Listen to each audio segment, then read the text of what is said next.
ஒரு 40க்கு 40 ஜெயிச்சு ரொம்ப ஆற்றல் வாய்ந்த ஒரு அரசாங்கம் இருக்கும் பொழுது, மக்களினுடைய முழு ஆதரவை பெற்ற ஒரு அரசாக இருக்கும் பொழுது, ஏன் ஒரு மக்கள் தொகை கணக்கெடுப்பை வந்து இந்த அரசாங்கத்தால செய்ய முடியாதா? ஒரு கேள்வி இருக்கு.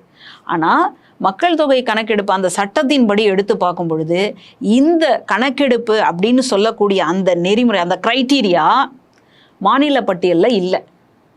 அப்போ ஒன்றிய அரசு பட்டியலில் தான் இருக்கு.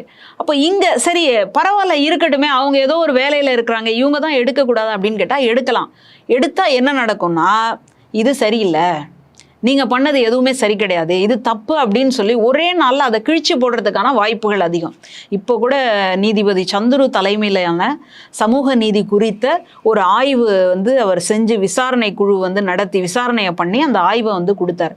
அதை ஒரு அம்மா எவ்வளோ ஈஸியாக வந்து டர்ன்னு கிழிச்சு போட்டு போயிட்டு இருந்தாங்க. அந்த மாதிரி